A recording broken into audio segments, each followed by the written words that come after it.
I miss brute force. I miss cyborg animals with guns. I miss the absurdity. I miss the insanely stupid schemes. I miss the awesome and the dumb. Still, we must move forward. The future lies this way, and we must meet it head on. Still, we should see if we can recapture the magic in other places. So let's dig into the wild #1 and see if that is where the spirit of brute force lives on. Welcome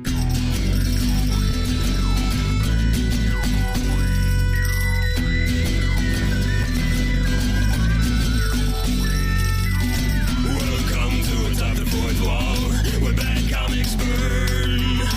Linkara's gonna teach you all a lesson you won't learn.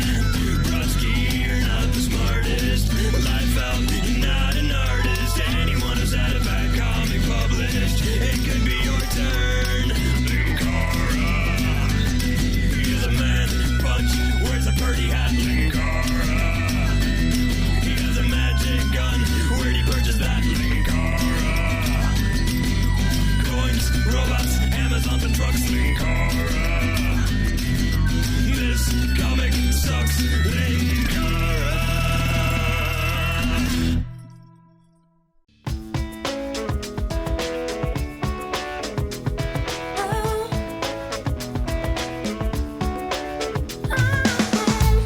The cover looks like an early 90s Image book, not surprising since this came out in 1995, just with slightly better artwork and anthropomorphic animals. Kinda reminds me of The Others, that comic I did a brief review on as a double feature with the first issue of Brute Force. And again, the artwork is slightly better and with a bit more variation in design, although variation may not necessarily be a good thing considering what they chose to do for the variation. Most striking of which is the big, pink, muscular rabbit right in the center. Hell, they even made his ears absurdly long, as if they were trying to give steroids to those, too. Then there's the Minotaur behind them, who looks deeply confused about what's going on, either staring at the book's logo or the ends of the rabbit's ears. Below them appears to be the thief for their party, some kind of weasel or something in a green hobbit cloak and a laser sword. Next to him is a grasshopper holding a gun. Now there's a sentence I never thought I'd be saying when I started this show. And finally, a pig in vaguely Egyptian clothing and holding a gun. Pigs from a gun! Collector's issue! It is indeed a rare collectible. I mean, I tried looking up information on this book, and I was lucky to find an entry on an online comic shop. It's that rare and collectible. Also, shouldn't there be a possessive apostrophe, as in belonging to a single collector and not a single issue for multiple collectors? We open with a scene that makes me take back the variation compliment on these guys, since apparently all of them are pink. Here in an age after the fall of man, animals rule supreme. PETA quickly realizes the terrible mistake they've made. Species have fought for power for centuries. The Duck Empire is the longest to rule, but that may change. The Duck Empire. That was a thing that was just said. Gotta admit, I did not see the rise of the duck regime. Everyone figured it'd be the seahorses that eventually took over, but me personally, I was rooting for the dung beetles. Also, the letterer put the comma after longest to rule on its own on the next line. Because poor literacy includes improper punctuation mark placement. And naturally, since they resemble an early 90s Image comic team in many ways, they have to bicker like an early 90s Image team. Oh, this is just great, red hair. Ah, so the bunny isn't pink, he's just lightish red. We got a few minutes to find an ancient Omani base and blow it up before the ducks come and... typo? If they meant for him to be making "and" into a more slang spelling, they would need an apostrophe. And come and shoot our tails off. A caption informs us that the Omani is what the animals call man. Unnecessary is what I call that bit of language. And before you think I'm pedantic with the spelling errors, Red Hair uses apostrophe N to slang out and there's more to come. The pig says the ducks would never do something that ugly. Anyway, they're more likely to cut off your head than just kill you. So in the future, decapitation is just something that's a mild inconvenience instead of something that can kill you. Also, comma splice. True, they need the raw materials for their biodryad duckrapeds. Wrong use of their. The version they use is they are. I'm also going to assume they meant biodroid and not biodryad. I would add duckrapeds to the typo list, but I have no idea what the hell a duckraped is, so for all I know, that is the correct spelling. 4 typos on the first page, my friends. We're in for a wild ride. Get it? Because this is a comic called The Wild, and Shut up. This is a comic about ducks taking over the world. They enter into a forest that's been overrun by mushrooms, and we get some more typos, like a repeat of the comma thing, and then a lack of a comma when someone says, "Move it, time's short!" Then again, maybe one of their names is times short, and they were telling them to move it. So far, we've only got one name out of them. Too late! Ducks! Yes, let us go too late, not that it is too late. In case you were wondering, the company behind this book, Unleashed Comics, only produced 2 books in their entire library. But now it's time to meet the ducks. The cyborg ducks. Yes, seriously. Behold the ducks and their cybernetic appendages. Oh yeah, I just realized. It's not just that the animals have taken over the world, but they also possess humanoid shapes and arms and stuff. They have fingers. I suppose the only way the ducks could take over is with opposable thumbs, but why them and not all the other animals that have opposable thumbs? So the ducks can't detect, our heroes, I guess we can call them, because of the dense jungle, so the lead cyberduck orders a squad sent in to deal with them. And already I'm wondering why exactly these animals need to be killed, why the ducks need to be fought, but let's wait on questions about the plot as I add another mark to the count for a comma splice. The squad that's sent in includes the standard cyborg duck soldiers, but also robotic 4-armed ducks with buzzsaws and chainsaws for hands. Check out the general design for these things. I guess the ducks were big fans of Short Circuit. Number 5, furious, livid, perturbed. And a battle quickly erupts between the animals and the cyborg robot killbots made to resemble ducks. You know, this comic is kind of weird. Also, despite the Liefeldian influences on the cover, at least the weapons of the characters actually resemble guns. The group quickly finds itself outgunned and they retreat further into the forest. Unfortunately, the pig is hit right in the chest. We learn the pig's name when the grasshopper screams it out. Cochi! I looked up cochi on Google and came to the word cochino. It's a Spanish word that basically means pig. The pig's name is Pig. The Minotaur picks up the grasshopper so they can keep running, saying that the pig is basically fried after that hit. That'll do, pig. That'll do. The Minotaur wonders where the hell they're going exactly, to which the rabbit simply explains that they're just running away from the guns. Well, that sure was a necessary scene. It especially helped us get another look at the lettering for the book, where we see that rarely do any of the word balloons have centered text. The inks, part of the story, and the lettering were all done by a guy named Darren Calhoun. I did a quick look to see if the guy was still working, and I am happy to report that in the 14 years since this comic came out, he has learned how to center text. Not a bad artist either, although this is based on the assumption that the person's work I found is the same person as the one in the book. Still, either way, kudos to anyone who knows how to make the words be centered in the damn balloons, as opposed to this comic where the text gravitates towards the top of the balloon, as if it's trying to escape from the comic. Anyway, the grasshopper doesn't have time to mourn since, as they proceed deeper into the forest, they encounter a bunch of land shark creatures that stab him and then eat him in one big chomp. We're losing main characters rather quickly, and it's especially bad since I still don't know half their names. The land sharks surround our heroes, but before I turn the page to find out what happened, I see an advertisement for Unleashed Comics asking for new artists. To be exact, they're looking for original art.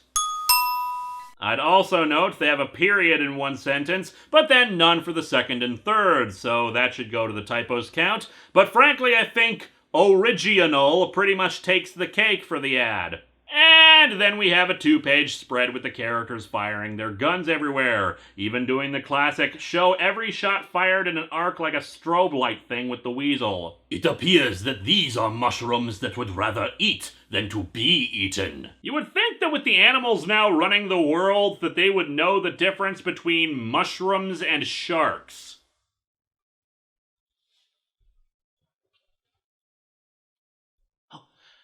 We'll be right back. I'm just hunting some wild Pokemon during this commercial break. Pika pika! I got you this time! Ha-ha! Ha! Got you this time! This is what happens when you mess with the greatest master of Pokemon! Oh, we're back now. We all live in a Pokemon world. As if rampaging biomechanical ducks aren't enough! I'd add the failed aren't to the typo count, but considering the slanged up rampaging, we can give it a pass. However, they did misspell biomechanical, so another one there. Stray fire hits one of the giant mushrooms and reveals a steel pipe inside of it, big enough for the group to leap in and escape. While the bioducks fight the land sharks, the group crashes down into a dark underground base. They can't see anything, but fortunately Red Hair is able to make his thumb glow. I found a light. A narrative caption informs us Red Hair has special mutational abilities. Your vocabulary is astounding. I know, right? I'm really starting to get worried about just how many grammar and spelling mistakes there are in this book. Even for an amateur comic, a lot of this is basic spelling. But yeah, they seem to be in some kind of high-tech base and have come to set explosives. We also learn that the weasel is named Maverick. Still no name for the Minotaur. Anyway, Maverick finds a whole bunch of CDs on a shelf. Ancient Omani stored their knowledge on discs like these. They could be useful. Ah, I believe this device will access the information on the Omani discs.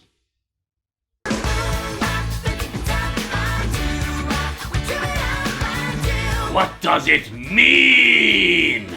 Red Hair tells him to grab some of the discs and hurry. Also, another note on the lettering, I've been trying to be fair to it so far, but the spacing of the words is pretty bad. It's like they didn't have room to add spaces between words, so they just made it one long word. They find another corridor and a door that explodes out, revealing more of the Roboducks. Said Roboducks are on fire.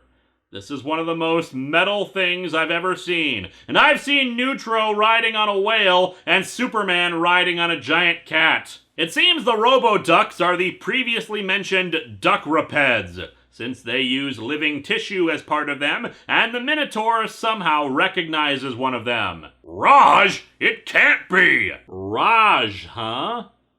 So that's what eventually happened to Blake.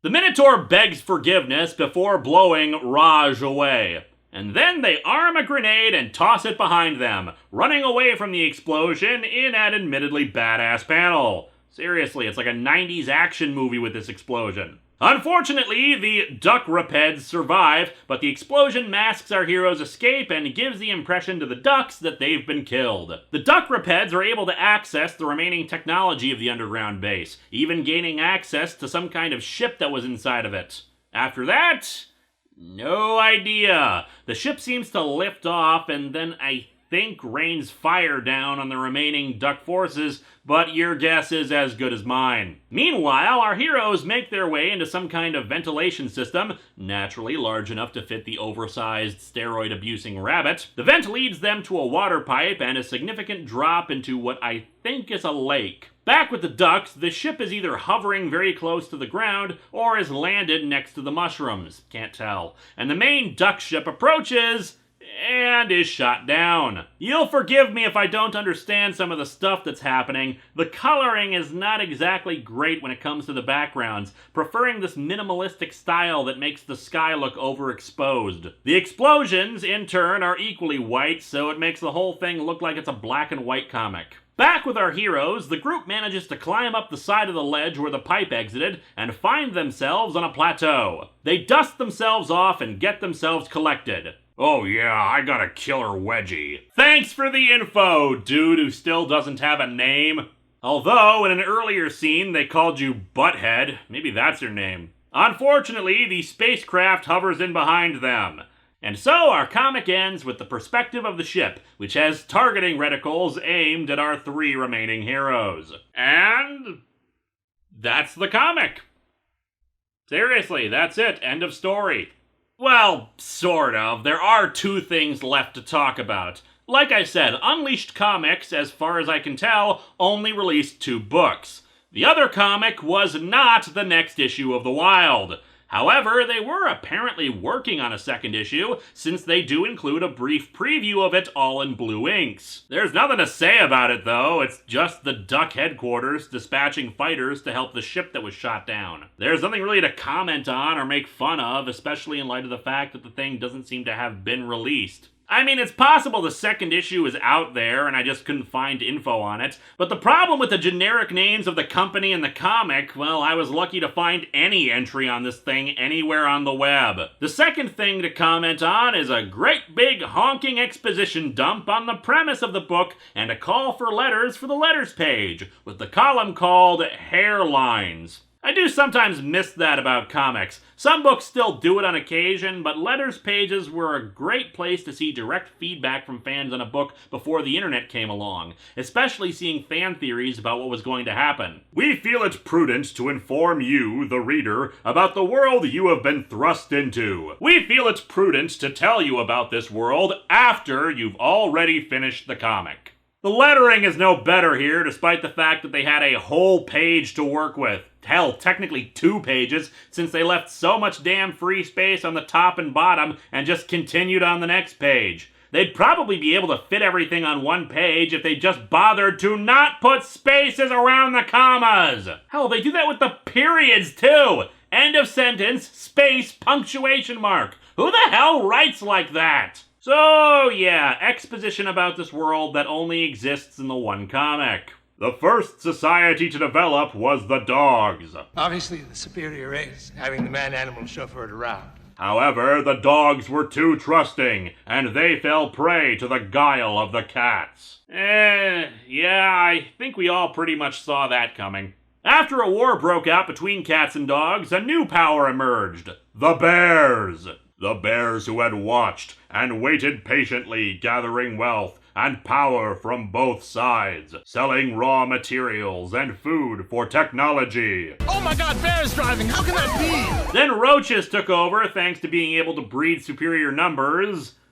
And then goats, because they ate the roaches. Why the hell did you waste 5 pages on the preview for the next issue? I want to see this story in comic form. Eventually, the goats retreated and became isolationists, allowing rabbits to take over and spread democracy and capitalism. So the rabbits in Night of the Lepus were just misunderstood and were trying to spread American values to more people? Eventually, all the animal governments joined together and time was prosperous and happy and there were rainbows and cotton candy for everyone or something. Then one fateful day, the first duck-fulting city came. The ducks are a mysterious species. Truly, there is no more mysterious and wondrous a creature than the duck.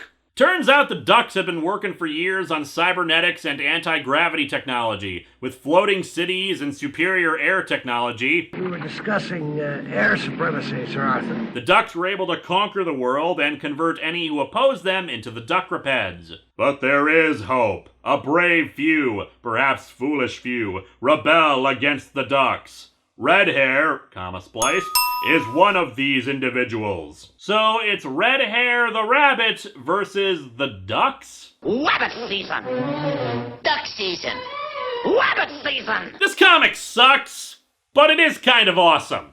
I honestly can't tell if this is supposed to be satire or if it's absolutely serious. Aside from the so-so coloring choices, the artwork is actually pretty decent. The penciler, Josh Diffie, seems to still get a bit of work for his art in RPG books, from what I could dig up on Google, which I think works pretty well for his style seen here. Yeah, there are some sequential failings, but I think it just needed a better editor to polish up some parts. And of course, the lettering could use some work. Really, the cardinal sin of the comic is that it's so generic in execution. A bunch of rebels with guns invading an island while fighting cyborgs. It's a dime a dozen concept in the mid-90s. What helps save it is the insane world of cyborg ducks conquering the world and fighting land sharks and big pink rabbits with guns. I'm really sad this doesn't have more issues, because I'd honestly like to see if they can keep up the insanity. It would have been a worthy successor to Brute Force around here. But alas, that is not the case, and we must continue the search for something that lasted at least as long as Brute Force.